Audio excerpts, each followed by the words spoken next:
Welcome to Enchanted Life Inside. Today we're going to pull back the curtain on something that so many people feel but almost no one talks about. It's a kind of secret pain, often hidden right out in the open, and it starts with a truth that might just hit a little too close to home. Right? They don't break down, they lash out. They snap at their partners, they yell at their kids. They become ghosts in their own homes. And the truly brutal part, nobody tells you that by the time you even realize what's happening, you've probably already lost something precious, something you might not be able to get back. Let's really get into this. I want you to meet someone. Let's call him Mark. Picture his morning routine. It always starts the same way, a harsh splash of cold water. It's supposed to be a shock to the system, a way to wake up.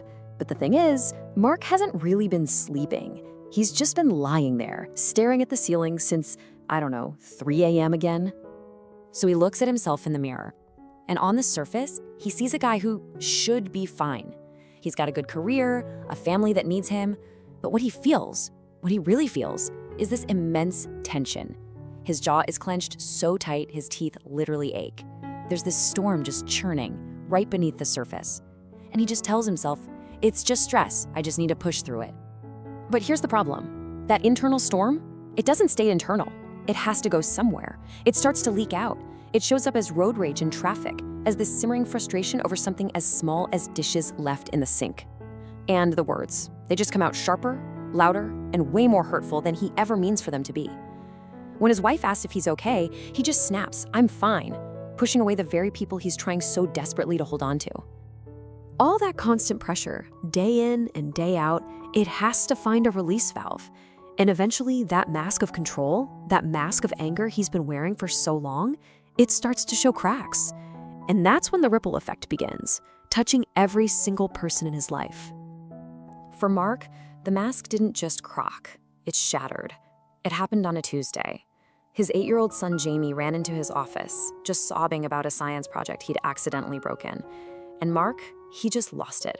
He completely unleashed on him. And in the silence that followed, he saw his little boy flinch, like he'd actually been hit. And in that one awful, gut-wrenching moment, Mark knew. It wasn't just the project that had broken. Later that night, his wife, Sarah, she didn't yell at him, she didn't argue. She just sat with him and very quietly asked this simple, devastating question. Mark, he opened his mouth to answer and just nothing. He couldn't remember. Not last week, not last month. The honest answer was years. He'd been a ghost in his own life for 3 years. All right, let's do a quick check-in right now, just you and me. I'm gonna run through a list, and I just want you to keep a quiet count. How many of these sound familiar? 1, you find yourself snapping at your partner over really small stuff. 2, you honestly can't remember the last time you felt truly excited about anything. 3, sleep is either a battle you can't win or it's the only place you want to be. 4, your body just hurts, aches and pains that doctors can't find a reason for.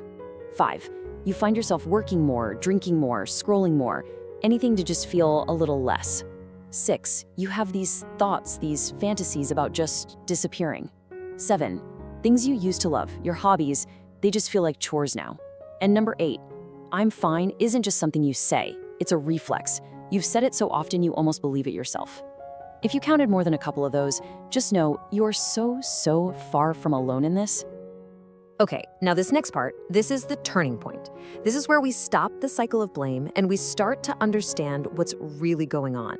Because that anger, that constant irritability, that isn't who you are. It's a symptom. It's a big flashing signpost pointing to something much deeper. This was the game-changing idea Mark's therapist gave him. For so many men, depression doesn't show up looking like sadness. Why? Because we teach boys and men that sadness is weakness. But anger is powerful. It's acceptable. So the brain, in this desperate attempt to cope, it puts on the only mask it's been told is okay to wear. Your anger isn't a flaw in your character. It's a symptom.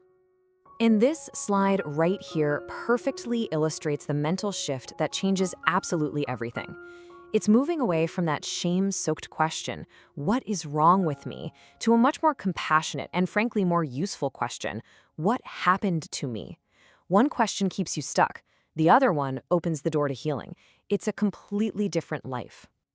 And what's so fascinating is that this isn't just a feeling, it's actual biology. There's real science behind this. When your brain is under the chronic stress of depression, your fear center, the amygdala, is just on high alert, 24/7. It's running the show, screaming threat, danger, all the time. Meanwhile, the part of your brain that's supposed to be the calm, rational adult in the room, the prefrontal cortex, it's exhausted. It's basically gone offline. So this isn't a failure of willpower, it's neuroscience. And this experience, it's so universal. Just listen to these words from a writer named Steve, who went through it himself. He said, it's not just one little part of your life. It's like this heavy, suffocating blanket that covers everything. Your thoughts, your feelings, your ability to connect. It makes you feel completely alone. But the truth is, there are so many men living under that exact same blanket. So how do you start to lift that blanket? It begins with one more critical reframe. Deciding to get help isn't admitting defeat. It's the act of a warrior, finally stopping to tend to his wounds so he can actually get back in the fight. It is the single greatest act of strength you can perform. Look, I know the journey can feel massive, almost impossible. So let's just break it down. Take a look at Mark's path. It didn't start with some huge dramatic gesture. It started with one phone call, 15 minutes, that's it, which led to one therapy session, which led to one real heartfelt apology. See? It's these small, manageable steps that over time led him back to himself, back to his family, back to a life he was actually living, not just surviving. And here is the beautiful irony of it all. The one thing Mark was terrified of his entire life, being vulnerable, it turned out to be his superpower. It was the key that unlocked everything. It's what let him truly reconnect with his wife, to repair things with his son, and to finally start to heal for real. Okay, so now, let's bring this all back to you. You've heard the story, you've seen the science, your path, your first step out of the darkness can begin right now, in this very moment. You're standing at a fork in the road. Seriously. Path 1, you can click away, tell yourself, that was interesting, and 6 months from now, I guarantee nothing will have changed. Or Path 2, you take one small, tiny, insignificant feeling step toward connection right now. So which is it going to be? If you're choosing Path 2, here is your mission. And it is ridiculously simple. I want you to pick up your phone, open a text to someone you trust, your partner, your best friend, a sibling, and just type these 7 words. That's it. Hit send. You don't have to explain. You don't have to have a plan. You just started. And if you're in a place right now where the darkness feels way too heavy and you need to talk to someone immediately, please know that help is right there. The Suicide and Crisis Lifeline is available 24/7. You can call or text 988. It is completely free, it's confidential, and trust me, there is absolutely zero judgment. They've heard it all. Now, let's use this space to help each other out. If you're someone who has struggled with this uncontrollable irritability, what specific tools or strategies have actually helped you manage those feelings? Drop them in the comments below. Your experience could seriously be the lifeline someone else is looking for right now. And let's go a little deeper. We've talked a lot about anger, but what are some other symptoms of male depression that go beyond that sad stereotype? Maybe it's reckless behavior, or maybe it's just complete withdrawal. Let's talk about it. Sharing what this actually looks like helps us all recognize it. And hey, if this has been helpful for you, please remember to hit that follow button so we can keep these important conversations going.